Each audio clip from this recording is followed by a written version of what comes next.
News धमाका live, यहाँ सिर्फ सच ही दिखेगा। वो इन्होंने वहां के सेशंस डिपार्टमेंट को इन्होंने दे दिया, एक पन्ना में दे दिया। आउटसाइड डील है, डिप्टी कमिश्नर रांची को भेजा गया है। टी-शर्ट है 5 खेप में, एक में हौजरी गुड्स है। ये दे दिया इन्होंने, इस पर टैक्स दे दिया होगा। बिल का डेट दिया है 8 नवंबर 2016 को बिल का डेट।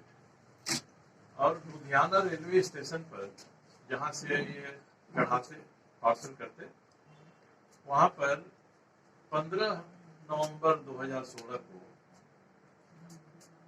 करीब 9,60,000 रुपए की जो खेप है, 15/11/2016 को दो इन्होंने कंसाइनमेंट भेजा है। एक है 9,60,000 का, एक है 9,80,000। तब 15/11/16 को लुधियाना से ही भेज रहे हैं रेलवे से। यह कब पहुंचेगा? 15 की सुबह में तो बच्चों को पहन के उसको घूमना था। एक 13 को भेजा है, 13 नवंबर को, एक खेप 14 नवंबर को भेजा है। ये दोनों ट्रेन से भेजा है। एक 9 को भेजा है 9 नवंबर को, और एक 10 नवंबर को। तो 9 और 10 नवंबर तो मान लीजिए कि ट्रेन में पार्सल चढ़ेगा तो किसी न किसी रूप में घूमते 4-5 बजे पहुंच जाएगा। लुधियाना से सीधे ट्रेन की कोई सेवा रांची की नहीं है। वो रास्ते में कहीं उतरेगा, रुकेगा, एक हफ्ता से कम समय नहीं लगेगा। तो जो 9 को भेजा होगा वही 15 के पहले नहीं पहुंचेगा। जो 10 को भेजा है, 13 नवंबर को भेजा है, 14 नवंबर को भेजा है, 15 नवंबर को भेजा है। तो ये भेज दिया इन्होंने, दिखा दिया कि भेज दिया, उस पर टैक्स दे दिया। अब यहाँ की सरकार क्या करती है, हमारे पास आया है, मैं कल विधानसभा में सरकार को दे दूंगा कि कैसे आया। अब ये बताएं कि अगर पंजाब की सरकार उनको यही रिपोर्ट भेज देगी तो कहेंगे साहब आया है। जब विधानसभा में अवसर मिलेगा पूछने का तब पता चलेगा कि 15 नवंबर को भेजा आपने साहब, तो यहाँ कैसे पहुंच गया। जो इन्होंने रोड से भेजा है, रोड से भेजा है, उसमें भी 2 खेप भेजा है। एक भेजा है 15 नवंबर को 4:30 बजे शाम को, वहां से चला है। दूसरा 15 नवंबर को 3:45 पर वहां से जो बिल्टी है वो बता रही चला है। एक 14 नवंबर को शाम को 4:20 में चला है, और 2 11 नवंबर को चला है शाम को 7:50 में, 7:40 में। यानी 5 ट्रक इन्होंने दिखाया। तो अब सरकार का जो गाइडलाइन है उसके हिसाब से ट्रक एक दिन में 24 घंटे में 100 किलोमीटर चलेगा। जो ऐसे प्राइवेट हैं उसको नहीं मानते हैं, वो 200, 250, 300 किलोमीटर तक, अधिकतम 250 से ज्यादा नहीं चल सकते हैं एक दिन में। अब ये सबके सब ट्रक से गए हैं धनबाद। धनबाद से आए होंगे रांची, धनबाद तक का तो बताया है। तो धनबाद से रांची आए हैं तो यहाँ की सरकार को बताना पड़ेगा कि साहब आपने कोई परमिट दिया इनको लाने के लिए कि नहीं दिया।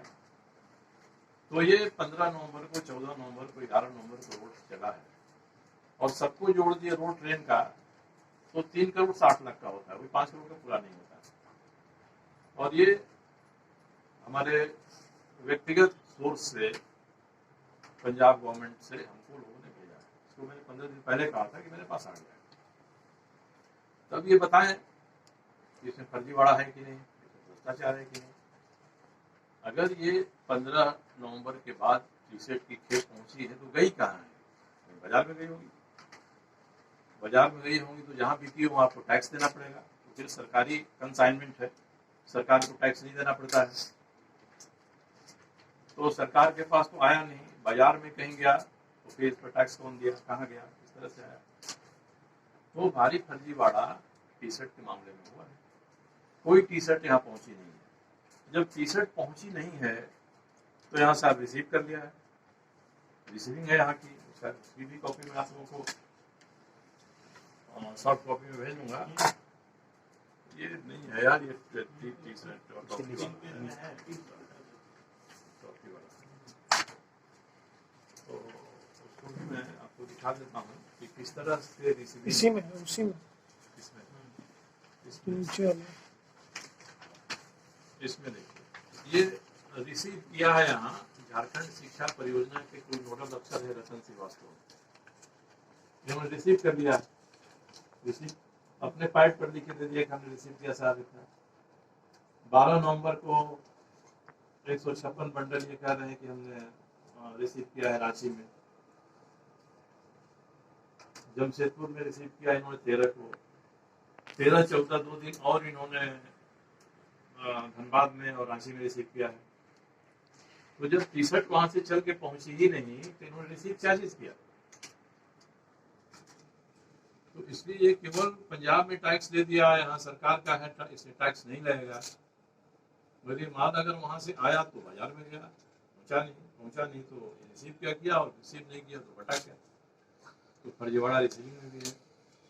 उसी तरह से टॉफी वाले मामले में तो जो लल्ला इंटरप्राइजेज है सिद्धोड़ा का, उसके पूरे 2016-17 वर्ष है, उसमें न इसने एक टॉफी खरीदा है न एक टॉफी बेचा है, जो कमर्शियल टैक्स में स्टेटमेंट दिया। तो जब इन्होंने न खरीदा न बेचा तो उनका भी रिसीव कैसे हो गया, उनकी भी रिसीविंग है। फिर रांची जमशेदपुर ने रिसीव किया, और उसी पैड पर है, उसी तरह की राइटिंग में है, और एक ही दिन में रांची में भी इसी ने किया रिसीव, धनबाद में भी इसी ने किया है, जमशेदपुर में भी इसी ने किया। तो ये रिसीव कैसे हो गया। सेल्स टैक्स मान रहा है कि भाई हमको इन पर फाइन लगाए, 17 लाख रुपए का फाइन लगाया है, और जिससे इन्होंने खरीदा है जो सिलाई के महालक्ष्मी भंडार से, उस पर भी 30 लाख रुपए का टैक्स लगाया है। तो सेल्स टैक्स तो टैक्स ये मान के लगाया कि उन्होंने छुपा लिया, उन्होंने बिक्री किया, खरीद किया, मगर हमको नहीं बताया, टैक्स लगा। लोग कहते हैं जब इन्होंने खरीदा ही नहीं, बेचा ही नहीं, कह दे कि हमने खरीदा, हमने बेचा है, एक भी टॉफी, सर एक टॉफी नहीं, एक पैसे का भी टॉफी नहीं खरीदा, तीसरा टॉफी का मामला। अब सुनिधि चौहान की बात आती है। सुनिधि चौहान का प्रोग्राम हुआ था 6 नवंबर को 2016 में छठ। तो छठ के दिन सुनिधि चौहान का प्रोग्राम सूर्य मंदिर परिसर में से हुआ। 6 नवंबर को गा के 7 नवंबर के यहाँ से निकली होंगी। मुख्यमंत्री जी ने 9 नवंबर को एक मीटिंग बुलाई अफसरों की। उस मीटिंग में मुख्यमंत्री के वरीय आप्त सचिव ने प्रस्ताव रखा कि 15 नवंबर को जो राज्य का स्थापना दिवस समारोह हो रहा है, उसमें भी सुनिधि चौहान को बुलाया जाए, और कहा कि इनको बुलाइएगा तो सीधे नहीं बुलाइएगा, एक संस्था है आर्चर इंटरटेनमेंट प्राइवेट लिमिटेड। तो आर्चर इंटरटेनमेंट प्राइवेट लिमिटेड ने उनको दिया है, प्रस्ताव दिया है कि भाई हम सुनिधि चौहान को बुला देंगे। तो स्वाभाविक है कि उनका परफॉर्मेंस जमशेदपुर में देख के प्रभावित हुए होंगे मुख्यमंत्री, और किसी दूसरे ने नहीं प्रस्ताव दिया, उनके प्राइवेट सेक्रेटरी ने प्रस्ताव दिया, और उसके आधार पर सुनिधि चौहान आई यहाँ पर 15 नवंबर को।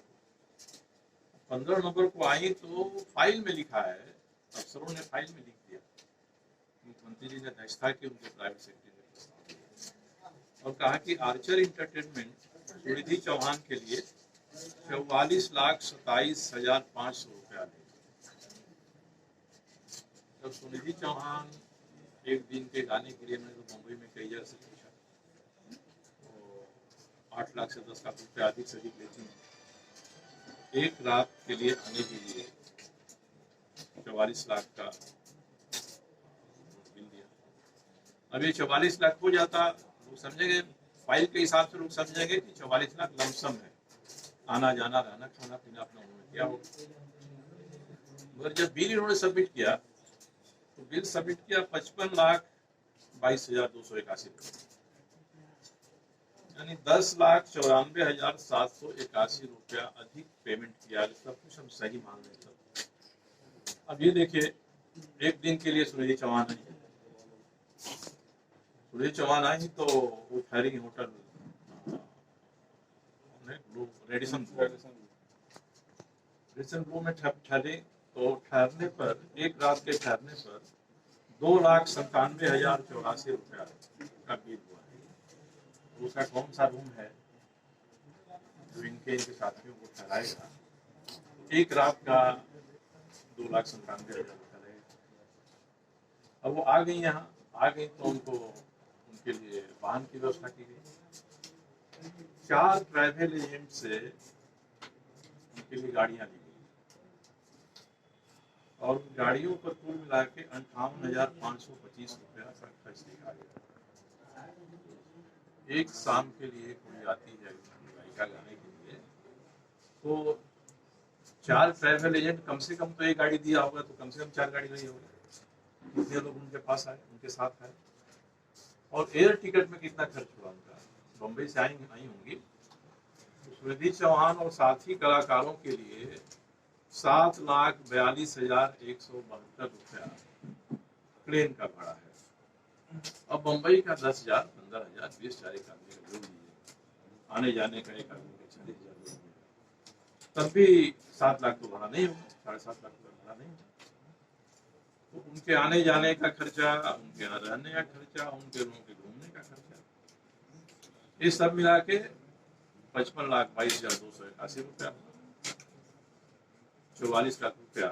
तो मैंने यही आरोप लगाया कि सुनिधि चौहान का जो प्रोग्राम जमशेदपुर में हुआ, उसके लिए कितना पैसा उनके लिए आया। अब अखबार के हिसाब से सरकार ने कह दिया कि तो निजी कार्यक्रम, मगर मुख्यमंत्री, राज्य के मुख्यमंत्री के नाते एक प्रोग्राम के आयोजक थे और सूर्य मंदिर के अध्यक्ष या उसके संरक्षक के नाते प्रोग्राम के आयोजक थे। ये दोनों प्रोग्राम में से एक प्रोग्राम निजी प्रोग्राम कैसे हो जाएगा? अगर रहता कि मुख्यमंत्री जी नहीं इसके संरक्षक करते निजी प्रोग्राम, तो हमने यही मांगा है कि भाई आप बता दीजिए कि जमशेदपुर के लिए आपने 44 लाख के बदले 4 लाख भी दिया कि नहीं दिया, या दोनों का खर्चा मिला के सरकार के मत्थे मर दिया। माल महाराज के मिर्जा के रेहौली, यही हो गया। तो सुनिधि चौहान के बारे में मैंने जो कहा है, कल मेरा सवाल आएगा विधानसभा में, सरकार भी उत्तर देगी, तो सवाल पूछूंगा। पहले तो विधानसभा में सवाल रखा जाता है सदन के पटल पर, तब वो बाहर जाता है। तो कोई खोजी पत्रकार ने पहले निकाल दिया कि सरकार ने भेजा है, तो मुझे तो जवाब मिला नहीं है। मगर मेरे पास जो सूचनाएं हैं, ये बता दें कि एक भी सूचना इसमें से गलत, और एक भी सूचना इसमें से गलत नहीं हुई है। और तब अगर हेमंत सोरेन जी की सरकार कहती है कि सुनिधि चौहान के प्रोग्राम में कोई अनियमितता, भ्रष्टाचार नहीं है, टी-शर्ट में कोई नहीं है, टॉफी में कोई नहीं है, तो मुझे तो अब साबित करना होगा इसको।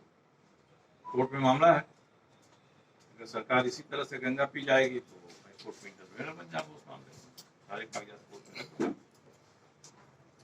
तो इतना होने के बाद भी अगर कोई कहता है कि नहीं पोल खुल गया, जो आरोप लगा रहा था, इसीलिए मैंने आप लोगों को तकलीफ दिया है कि आप लोग जरा लोगों को बता दीजिए किसकी पोल खुल रही है, ये विषय है। और तो 4 करोड़ रुपए का उसमें बिजली विभाग ने नगर को सजाया है शहर को एक दिन के लिए, 4 करोड़ का बिल है। ये 2016 का है। 2016 में कुल खर्च हुआ राज्य स्थापना दिवस पर 9 करोड़, और इसी प्रोसेस के 2017 में हुआ है 12.5 करोड़। 2017 में भी टॉफी खरीदी गई है, 2017 में भी टी-शर्ट खरीदी गई है, ये सब खरीदी गई है। तो इसलिए मेरा इसमें यही कहना है कि सरकार का एक कानून है, जो वित्तीय नियमावली है, उसमें 235 उसका जो अनुच्छेद है वो कहता है कि भाई आप जो भी खरीद करेंगे, बड़ा खरीद, उसको टेंडर से करें। मगर सरकार को पावर दिया है 245 में, उसके 245 नियम में शिथिल करने का सरकार को अधिकार है। तो 245 के आड़ में 235 को शिथिल कर लेते हैं। जब टेंडर नहीं करेंगे, जिससे मन करेगा उसे खरीद लेंगे। इसमें यही हुआ है, कैबिनेट ने मंजूरी दी है, तो लोग तो यही कहेंगे कि भाई नियम के हिसाब से हमने शिथिल करा दिया, हमने खरीद लिया, कैबिनेट ने मंजूर कर दिया। और आपने जो खरीदा, वो खरीदा कि नहीं खरीदा, आया कि नहीं आया, फर्जीवाड़ा है कि नहीं है, ये हमारे जो कागजात थे, कागजात साबित कर दें। अगर इसके अलावा राज्य सरकार के पास कोई दूसरे कागजात होंगे तो राज्य की सरकार इसको रख दे, दूध का दूध, पानी का पानी हो जाएगा। यही विषय है। मेरा कहना मानना है कि मैंने जो भी सवाल उठाया है वो पूरे तथ्य के आधार पर जब हमारे पास आ गए तब उठाया। अब कोई कहता है कि नहीं भ्रष्टाचार नहीं है, तो इसके अलावा कोई दूसरा तथ्य रखते विधानसभा में कहीं, क्योंकि विधानसभा का मामला तो आएगा, कल उत्तर आएगा, वही मैं बोलूंगा, बोलने का अवसर मिला तो। कई बार होता है कि जब कोई बड़ी सीरियस प्रश्न रहता है तो लोग हल्ला गुल्ला कर देते हैं, करा देते हैं, सवाल का जवाब ही नहीं होता है। तो जवाब नहीं हुआ तो लिखित सवाल को लेकर मैं चुनौती दूंगा। तो इतना ही विषय था, ये सब मैं भेज दूंगा आपको। देखिए ये बिल्टी है। अब एक और है, एक और मामला है कि एक बिल्टी, 3 बिल्टी है जिसमें दिल्ली के सुप्रीम फ्रेट कैरियर में उसकी बिल्टी लगी हुई है। इसमें ट्रक का नंबर नहीं, बिल्टी है, बिल है, बिल का नंबर, बिल्टी का नंबर 1 है, उसका नंबर नहीं है। अब हमने आज ही फोन कराया अपने यहाँ से बैठ के, इसका जो फोन है वो कहता है कि नहीं साहब हमने तो व्यापार बिजनेस 2005 में ही बंद कर दिया है, हमारा फर्जी है। और एक ये भी है, तो सुनाओ जरा ऑडियो टेप करा दिया मैंने, एक कहा कि हमारे यहाँ से है, अमित हमारा है, तो मैं आपको सुना देता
अरे भेज देंगे, अब दे देंगे आपको। तो चारों में एक नंबर वाले ने क्या कहा, RS लिखे हो, रियल एस्टेट का हो। हाँ उसका कहना है कि हम तो साहब रियल एस्टेट का काम करते हैं, ट्रांसपोर्टिंग में है नहीं। दूसरा नंबर रिस्पॉन्स नहीं दिया। तीसरा का जो नंबर वो कहता है कि हम तो एयरफोर्स में है साहब। और चौथा रॉन्ग नंबर है। तो 4 नंबर स्टेबिलिटी पर दिया है, 2 नंबर स्टेबिलिटी पर दिया है। ये कह रहा है इस पर ये हमारा है ही नहीं, हम 2004 के बाद काम ही नहीं कर रहे हैं। और इसमें से एक एयरफोर्स में काम कर रहा है, एक फोन गलत है, एक रिस्पॉन्स नहीं दे रहा है, और एक कहता है कि हम साहब रियल एस्टेट करते हैं। तो इससे बड़ा फर्जीवाड़ा क्या हो सकता है बताइए? सर ये जो फर्जीवाड़ा है, तीनों मामला मिलाकर कितना का मामला होगा सर? तीनों मामला मिलाकर मुझे लगता है कि 7-8 करोड़ का होगा। क्या करेंगे आगे? मैंने इस मामले को उठाया है। अब सरकार, अगर ये सरकार भी कहती है कि इसमें भ्रष्टाचार नहीं है, तो जब कल विधानसभा में आ जाएगा तभी मेरे लिए कोई प्रतिक्रिया देना उचित होगा। मैं तो इसको अंजाम तक ले जाऊंगा। अब इसमें मुझे अपने आप को सही साबित करना है। अब भ्रष्ट है कि नहीं है, मगर मैंने जो कहा है वो सही है। मेरे हिसाब से भ्रष्टाचार हुआ है, मेरे हिसाब से फर्जीवाड़ा हुआ है। आप कहते हैं कि नहीं है, तो मैं साबित करूंगा। इसको साबित करने के लिए जो भी फोरम होगा, इतने कागजात ही पर्याप्त है साबित करने। अब ये चूंकि कह सकते हैं कि पंजाब सरकार से आपको अनौपचारिक रूप में मिला है, तो सरकार ने भी चिट्ठी लिखा है कि हमको भेजिए। उनको पंजाब सरकार ने भेजा है कि नहीं भेजा है, मैंने तो पंजाब सरकार में किसी से बात करके उनसे मंगवा लिया। अब ये 2016 के रिकॉर्ड है, इसमें तो आज बदल भी नहीं सकते हैं, कंप्यूटराइज्ड रिकॉर्ड्स हैं, बदल भी नहीं सकते हैं। किसी बिल्टी पर गाड़ी का नंबर नहीं है, तो कैसे आ गया साहब? रेल को इन्होंने जो भेजा प्रूफ है, उसका स्टेटमेंट आपको दे दिया। वो रेलवे ने जो बिल्टी बनाया कि नहीं बनाया, जो गाड़ियां उसके लिए इस्तेमाल की गई उसमें गाड़ी तो आज तक रजिस्टर्ड ही नहीं हुई है, उसका भी नंबर है, आपके पास जाएगा। दिया है कि हमने अपने कारखाना से 2 गाड़ियों से भेजा सारा सामान लुधियाना स्टेशन पर। उसमें एक गाड़ी का नंबर है जिसका कभी रजिस्ट्रेशन नहीं हो समझ गाड़ी। एक गाड़ी का आ रहा है कि वो गाड़ी कौन है गाड़ी, कोई गाड़ी है, छोटी गाड़ी है। तो जब इतना फर्जीवाड़ा हमारे पास है तो मैं इसको सौंप दूंगा विधानसभा को, सरकार को, सबको क्या कराते हैं नहीं कराते हैं। अंतिम तो लोगों के बीच ले जाना है। कुछ गलत हो आप कहिए, मैं जिम्मेदारी लेता हूँ। कि सरकार ऐसा तो नहीं कि आप निधन मत देखिए, हम आपको नहीं देखेंगे, इसी जगह पे चल रही है। आज कहना मेरे लिए ये सही नहीं होगा। आज मैं कह दूँ तो विधानसभा में बात आती है तो उसके बाद मुझे इस मुहावरा का उपयोग करना होगा, उदाहरण का उपयोग करना होगा। पहली सरकार के बारे में, आपकी सरकार के बारे में, उसको मैं करूँगा।